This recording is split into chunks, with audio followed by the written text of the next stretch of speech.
Hello everybody, you have tuned in to Eric Jose on Making a Murderer on YouTube.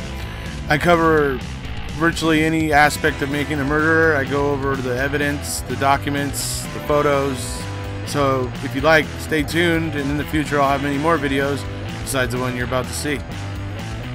Hello everybody, how you doing? We're here today to talk about the state's response to Kathleen Zellner's motion to compel regarding the forensic examination done in 2017 by the Calumet County Sheriff's Office on the Dassey computer. So this is their response to Zellner. It's basically short and sweet, 6 pages. Basically, we don't wanna. So anyway, I decided to dust off one of my favorite memes, one I haven't used in a while. We're gonna look into a little bit of what the state had to say here. Like I said, it wasn't very long, so you know, we'll just see what their arguments are. I had a brief look at Zellner's reply to the state already, probably about halfway through that. So anyways, it's kind of interesting because Zellner has a lot to say about what gets said here in this particular response from the state. Okay, so here we go in the motion to compel. The response from the state, actually, to the motion to compel them to produce the results of their examination of the Dassey computer in 2017, and the state is unwilling, to say the least. So here we go. The court held, they're talking about the Supreme Court here in State versus O'Brien. The court held that a party who seeks post-conviction discovery must first show that the evidence is consequential to an issue in the case, and had the evidence been discovered, the result of the proceeding would have been different. Yeah. How can you do that? If the discovery isn't being turned over, how could they have any possible clue or idea if any of it was consequential, right? Because if it is consequential and somebody just sits on it, whoever finds out, right? That seems like a little piece of law that helps prosecutors put innocent people in prison, honestly. So this is actual case law here. Evidence is consequential only if there is a reasonable probability that, had the evidence been disclosed to the defense, the result of the proceeding would have been different. A reasonable probability is a probability sufficient to undermine confidence in the outcome. Evidence that is of consequence, then, is evidence that probably would have changed the outcome of the trial.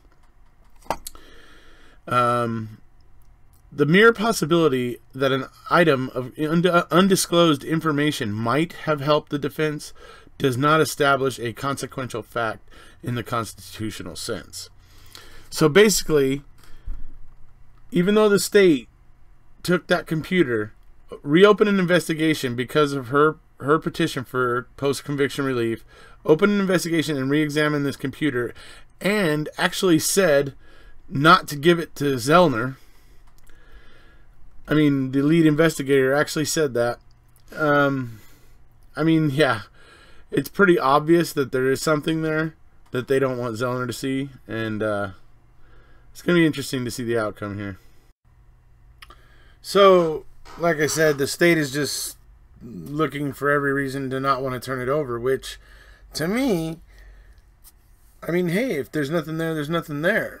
Be straightforward and you know, and everything, you know. I mean, it's not like you got a track record at this point of being straightforward. You might try it once, but anyway, so it's basically we don't want to, which really would suggest there is something to hide, and yeah. So we'll go into the next bit here. Next, the defendant boldly states disclosure of all the forensic examinations of the Dassey computer would create a reasonable probability of a different outcome.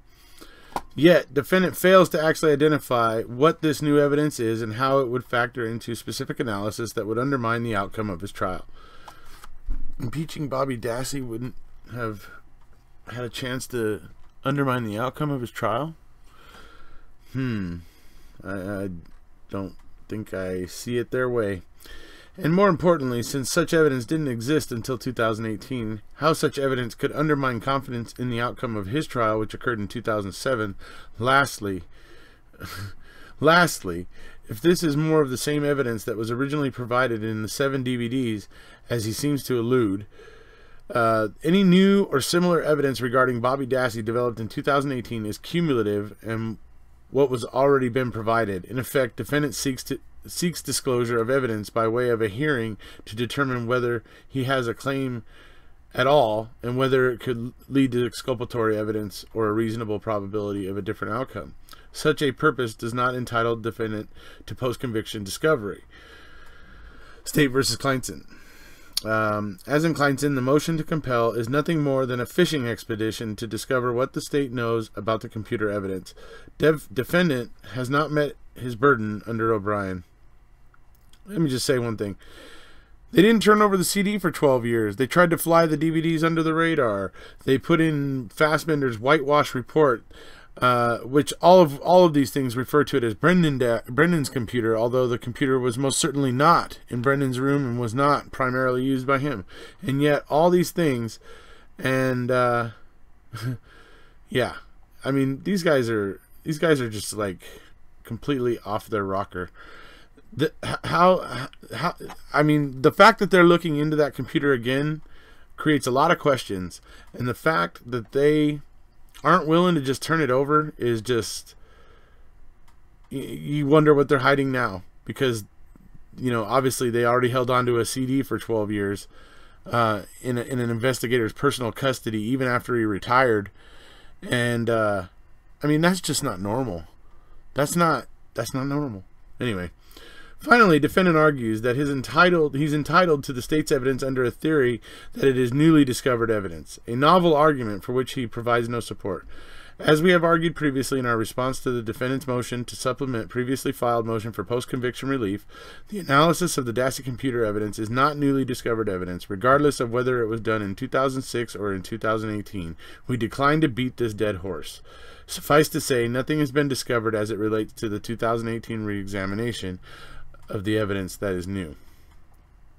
Therefore, the court should deny, Tom Fallon. So, yeah, that's really pretty much it. It's not really much to it. As I said, it was about 6 pages. I'll leave the link for it down below, of course. And, yeah, it's just we don't want to. We don't want to hand that over. They don't want to hand it over. They seem rather keen not to hand it over. We have John Dietering who tells Barb that she shouldn't give it to Zellner. So anyways, if you haven't already, please hit subscribe, and we'll see you soon.